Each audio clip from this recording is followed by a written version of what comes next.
Hey guys, Brandon Zerby here, and dopamine has been a word that's increased in popularity every single year, with many people knowing it as the pleasure or feel-good hormone. Eat a piece of chocolate? Dopamine hit. Scroll past a hilarious TikTok? Dopamine hit. Successfully toss your apple core into a compost bucket 15 feet away? Dopamine hit. Dopamine is this hormone that produces pleasure based upon addictive or unhealthy habits. Or is it? If dopamine isn't the pleasure hormone that it's advertised to be, what is dopamine's purpose? How is it so easily abused, and is there ways that we can utilize our dopamine system to provide sustained mood and productive motivation? Well, let's get into it. It was once thought that surges of dopamine directly caused pleasure, but scientists now think dopamine has more to do with getting us to repeat pleasurable activities rather than producing pleasure directly. How do we know that? Well, back in the 1970s, it became possible to perform lesions of the dopamine pathways, thus cutting off dopamine from the body. The obvious consequence was a severe reduction in movement of both rat and human experiments. Cut off the dopamine pathway and patients become lethargic. But neither rats nor humans display a fundamental inability to move because dopamine lesioned rats will still swim in cold water, and akinetic patients may get up and run if a fire alarm sounds. On top of this, pleasure isn't stripped away from rats or humans either. If you place food in a dopamine lesioned rat's mouth, it will eat it and seemingly enjoy it. Rather, they will not actively choose to exert effort to obtain the rewards. In another study, rats were given an option in a T-maze to obtain a lower food reward with no obstacle or a higher food reward that required climbing over a barrier. But when dopamine was depleted, the rat's response shifted away from the high reward side to the low reward side. Importantly, rats still preferred the high reward side when the barrier was removed under conditions when dopamine signaling was impaired. Therefore concluding that dopamine isn't a hormone that solely causes pleasure. It's a hormone that stimulates motivation and causes us to move and pursue external objects and experiences. And this can be seen as a good thing. I mean, wouldn't it be nice if we had the dopaminergic motivation to go seek higher effort, higher reward activities rather than lower effort, lower reward activities? Wouldn't it be nice if you actually wanted to go out and enjoy that 5-mile run instead of sitting at home watching another episode of Squid Game on Netflix? By the way, that's an amazing show, and I'm definitely using it for my Halloween costume this year. You should totally check it out, but only after the 5-mile run. But don't use the episode as a reward for the 5-mile run, because then you'll like running less. I'll get to that in a second. I'm getting a little off topic. Anyways, back to dopamine. Wouldn't it be nice if we could use our dopamine system effectively to selectively increase our mood, motivation, and movement to pursue higher reward goals? So I'll get into exactly how this reward system can be used and abused in a second, but I just want to share a few things that I found really interesting during my research. Parkinson's disease is an age-dependent degenerative disorder caused by a severe loss of dopamine. Commonly, you'll see patients with Parkinson's disease have tremors, slow movement, and rigidity with movements. Rather than a loss of functional movement, cases of Parkinson's disease can be considered a motivational deficit, reflecting implicit decisions that it is not worth expending the energy required for faster movements. Similarly, if you were to consume a drug called MPTP, it would cause permanent symptoms of Parkinson's disease by destroying dopaminergic neurons in the brain. Because of that, I'm assuming that you probably don't want to take MPTP. Well, the reason why I mention this is there have been outbreaks in the past with MPTP contamination in street drugs that caused users permanent loss of these dopamine neurons. And this wasn't in a third world country. This was in the United States that it happened. So don't do drugs, kids. But let's get into how our dopamine system can be abused. So, like I mentioned, our brains are hardwired to increase the odds that we will repeat pleasurable activities like eating, socializing, and reproducing by releasing dopamine. This dopamine gives us the motivation to move and pursue pleasurable activities, and this causes changes in the brain that make it easier to repeat that activity again and again without thinking about it, leading to the formation of habits. Different activities, experiences, and drugs can cause varying amounts of dopamine to be released into the body, and large surges of dopamine teach the brain to seek that dopamine-producing source at the expense of other goals and activities. For example, drugs of abuse trigger large increases in dopamine which are associated with their reinforcing effects. And while the dopamine response varies a lot between person to person, on average, you can see about 150% increase in dopamine from consuming food, a near 200% increase from consuming alcohol, just over a 200% increase from sex and nicotine, a near 300% increase from taking cocaine, and 1,000% increase from taking meth. People who enjoy exercise may see a dopamine increase of about 200%, similar to nicotine and sex, but people that don't enjoy exercise may not see a dopamine rise at all. Like I mentioned, these numbers can vary a lot based upon person to person, but it just kind of gives you an idea idea of the level of dopamine that gets released from various activities and experiences. And I'm sure things like gambling, pornography, social media, and video games can be extremely potent drugs too.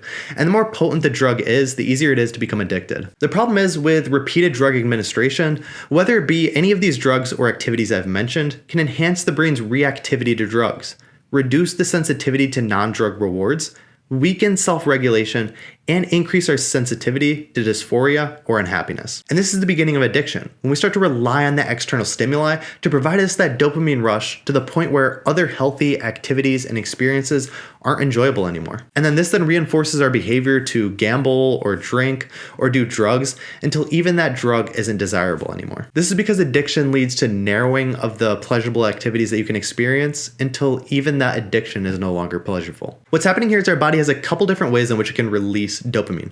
First, we have the constant pulsing of dopamine, or the tonic dopamine release, which sets our baseline level of dopamine throughout the day. This dictates our motivation and mood and excitement for life throughout just any given moment in time. Second, we have the volumetric timed dopamine release, or the phasic dopamine release.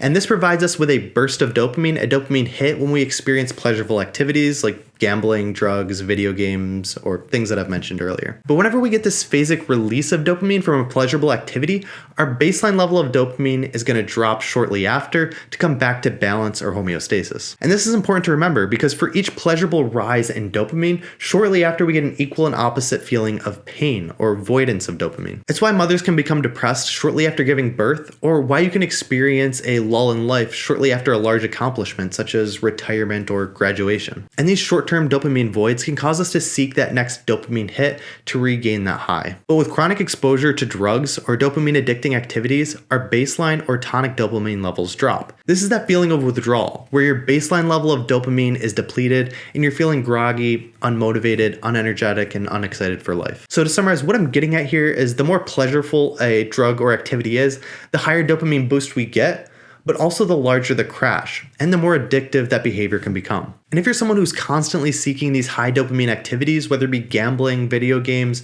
drugs, or whatever your drug of choice is, then it can depress your baseline dopamine levels. And this can make healthy activities like exercise, eating healthy, reading, and working just less desirable. And in today's world where pleasurable activities are available 24/7, ready to be delivered to our door or our screen at any time, it makes any of us susceptible to addiction. So the next question becomes, how can we utilize our dopamine system to not only avoid addiction, but also to increase our mood and motivation to accomplish higher effort, higher reward activities? How can we learn to enjoy exercise or eating vegetables or reading?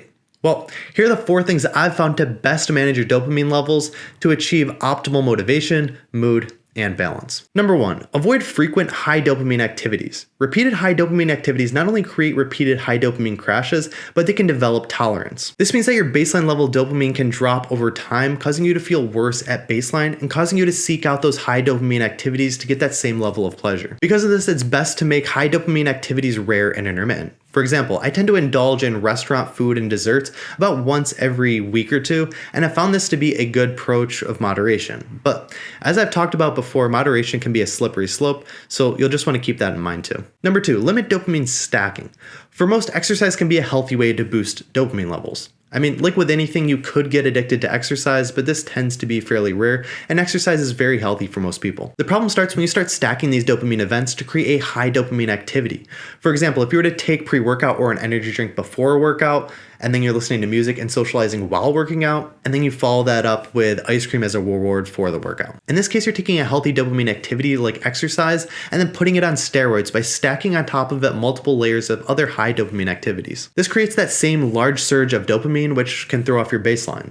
And it's why I tend to work out or go for walks without listening to any music or external stimuli for most occasions. Number 3, make effort the reward. If you want to enjoy something, don't place a high dopamine event before or after the activity. Make the activity and the effort involved in that activity the dopamine event. This can be demonstrated by a study that was performed back in the 1970s where they gathered children who enjoyed drawing.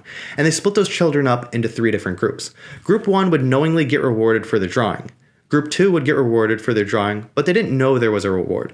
and group 3 didn't receive a reward at all. What they found was that group 1, who knew there was a reward for their drawing effort, showed less interest in drawing as their focus was on the reward. Thus showing that if you're focusing on an external reward, it can cause you to enjoy the activity loss. So instead of focusing on rewards, focus on the effort and the process of that activity. In this way, you can create a dopamine response based upon your effort. And this is the foundation of what most people know as the growth mindset. Number 4, abstinence from your drug of choice. In many cases, moderation can be very difficult because your baseline level of dopamine has already been thrown off balance. In this case, it can be quite useful to abstain from your drug of choice. Whether it be social media, gaming, drugs, or whatever your drug of choice is, Dr. Anna Lemke suggests a 30-day detox from these high dopamine activities. She states that after 14 days, it can become really miserable and you can experience anxiety and insomnia, but after about 14 days, you can start to see the light at the end of the tunnel. And by 30 days, most addictions can be reversed.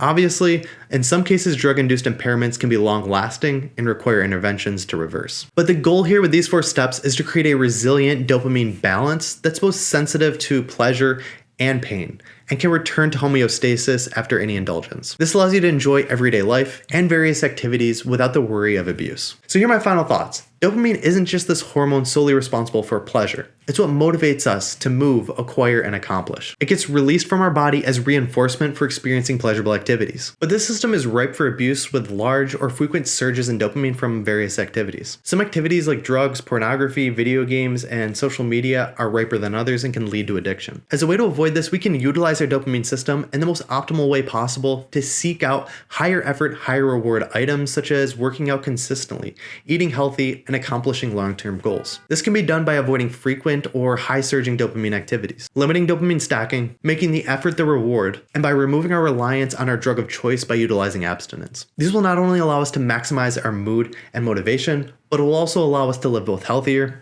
and happier. Thanks for stopping by and checking out the channel. If you did like this video, please let me know by hitting the like button. It lets me know what kind of content I should be producing and definitely helps out the channel. If you have any questions, drop them in the comments below. I'll be sure to answer all of those. And if you want to see more videos like this, please subscribe to my YouTube channel.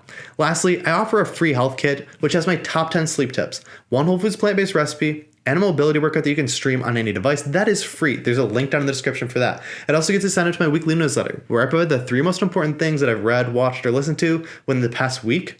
All of that completely free. Link down in the description if you're interested in that. Thanks again for watching, and I look forward to seeing you guys next week. Geez, this video was long. Hope it was good.